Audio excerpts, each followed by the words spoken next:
tak kena. Nabi pun kata wailul lil aqami minan nar, celaka dua kaki laki-laki ini dalam neraka jahanam. Itu zaman Nabi, dia tak ngaji bab wudu. Faham? Zaman yang penuh berkat, zaman paling banyak turun malaikat ke bumi, tak ngaji, tak pakai semayang. Faham? Dah kita pula duduk zaman paling sui, lebong dak turun-turun minyak. Faham? Nampak tak? Nah, lepas tu dak ngaji pula. Dah lah bari bahan piti, dah makan kedara haram, dah usaha cara dak betul. Nah,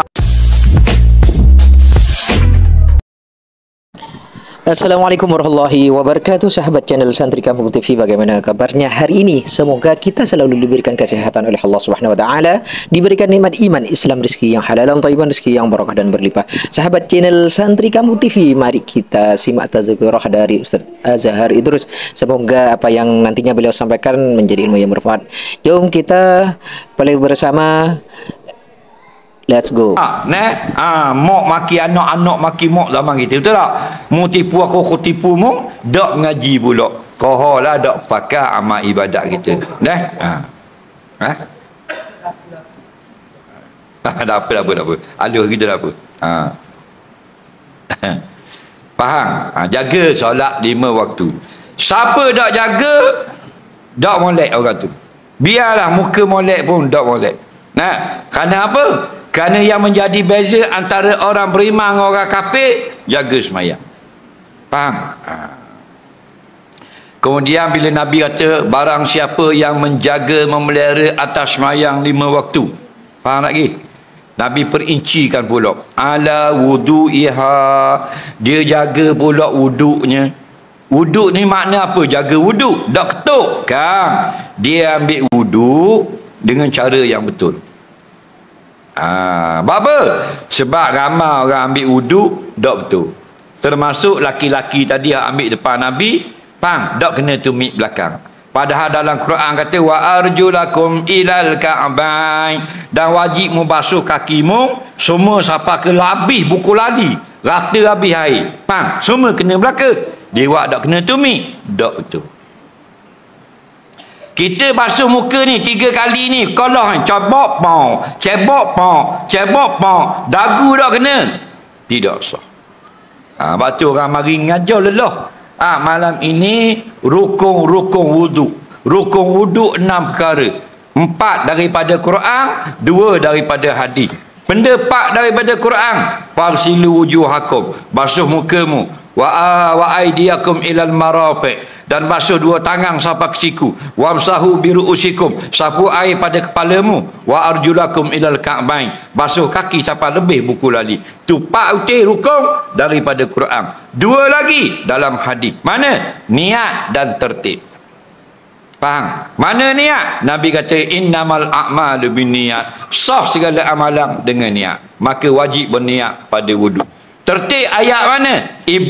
Tertib ni ialah sabda Nabi, ibda'ullah bima bada'allahu bih. Mulakanlah basuh mana yang Allah sebut dulu di dalam Quran. Allah sebut muka dulu, wajib basuh muka dulu. Lepas sebut muka, Allah sebut tangan, barulah tangan pula, baru kepala, baru kaki.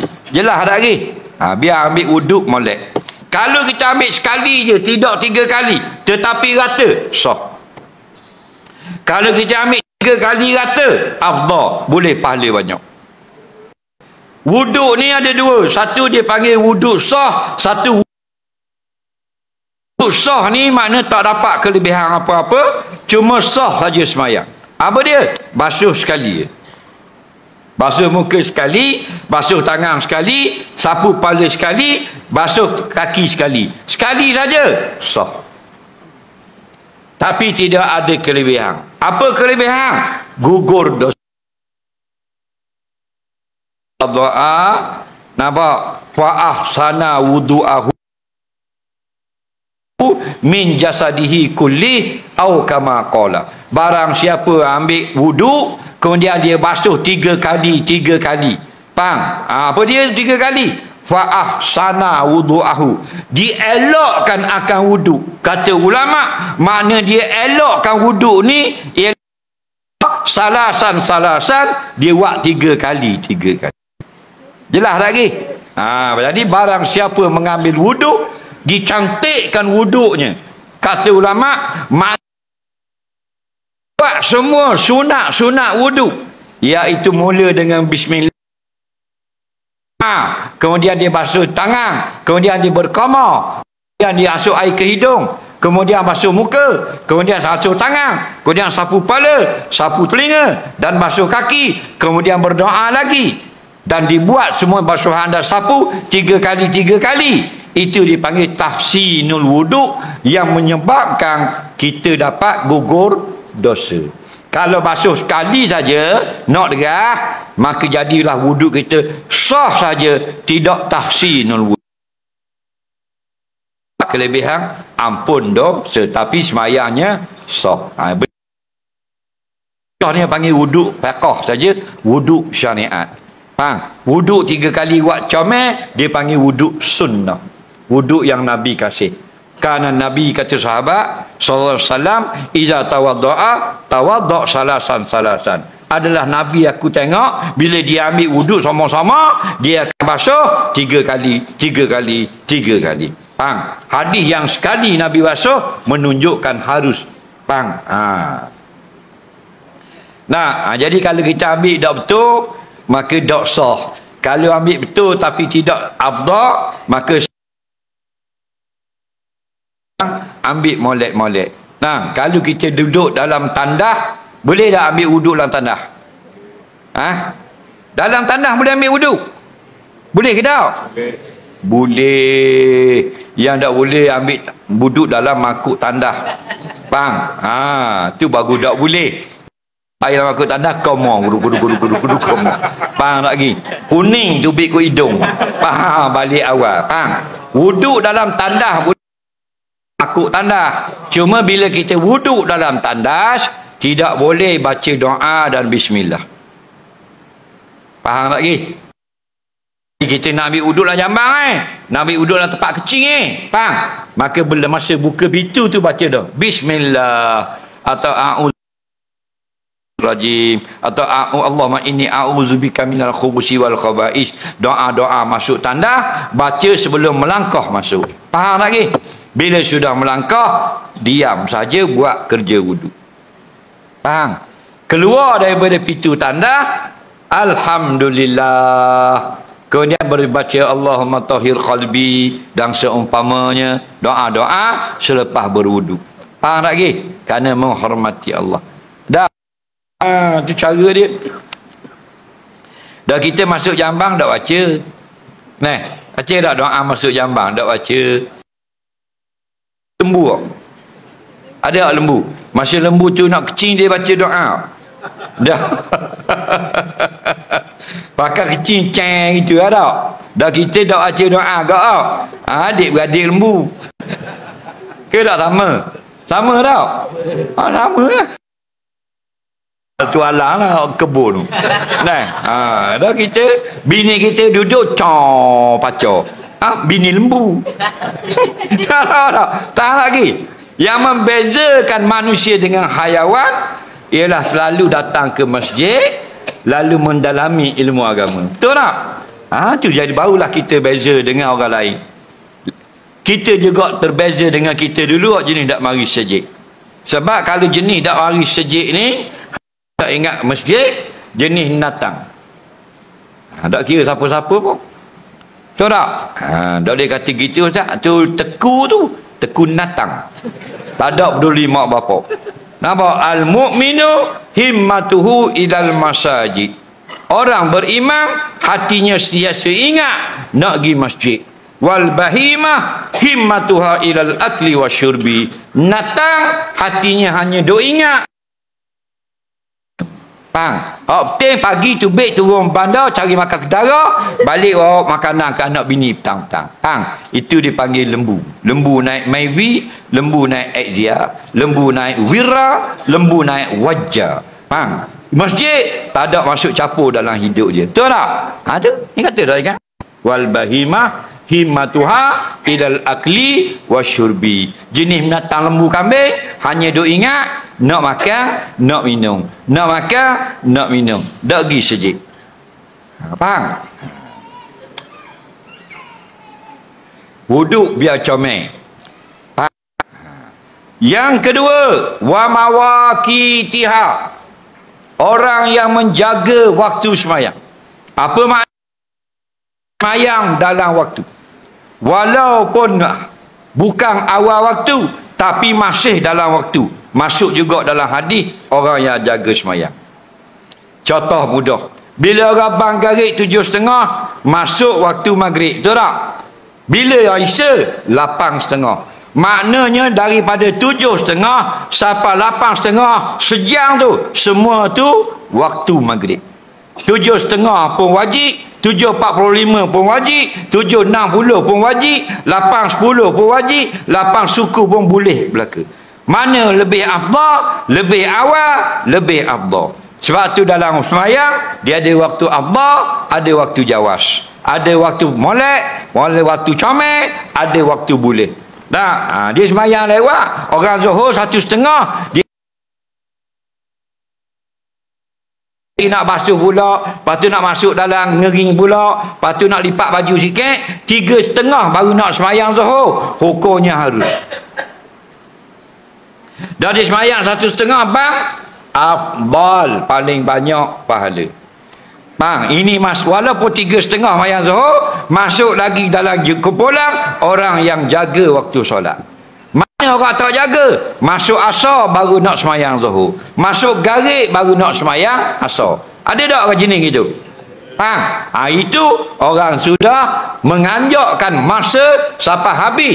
Orang inilah yang dimasukkan dalam surah Al-Ma'un. Celakalah orang-orang yang mengerjakan salat, artinya habis waktu baru nak sembahyang.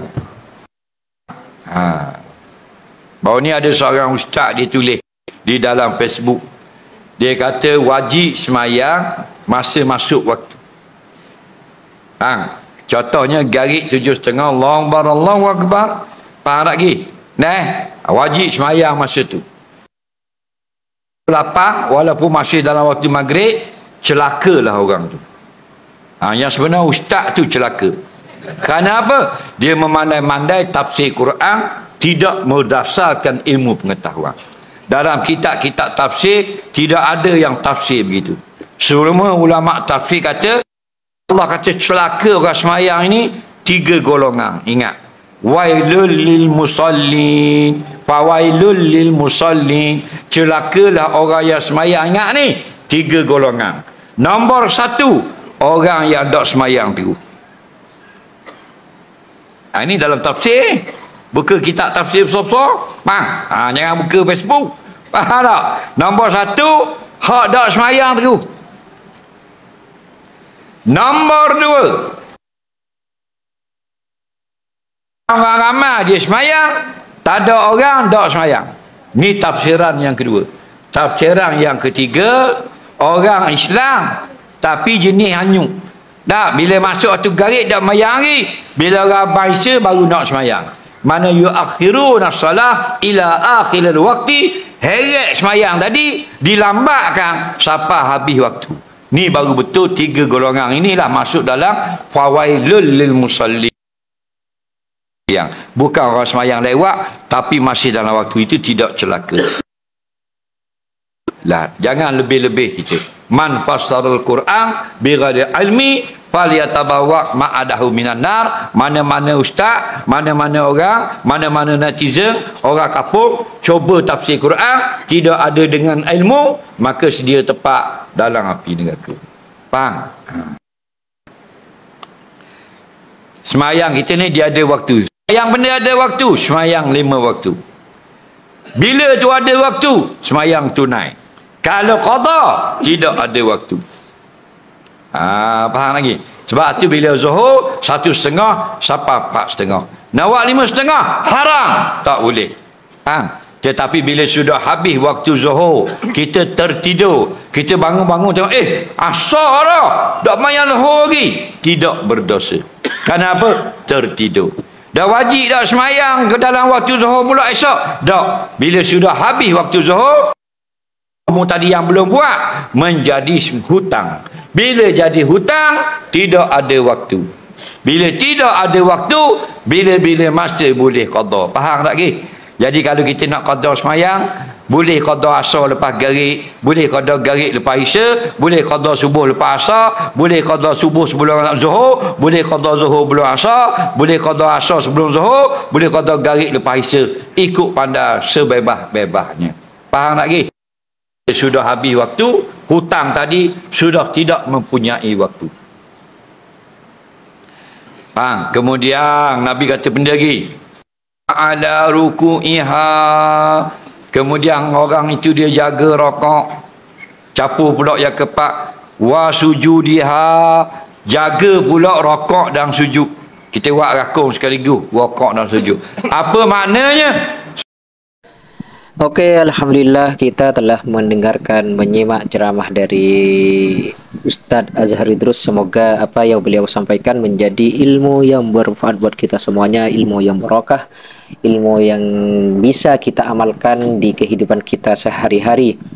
Dan semoga kita menjadi orang-orang yang selalu dicintai oleh Allah Subhanahu wa taala, dicintai oleh Nabi kita Muhammad sallallahu alaihi wasallam, dan semuanya, keluarga kita, guru-guru kita semuanya mendapatkan syafaat oleh Allah Subhanahu, mendapatkan syafaat oleh Nabi Muhammad sallallahu alaihi wasallam. Kita akhiri, assalamualaikum warahmatullahi wabarakatuh.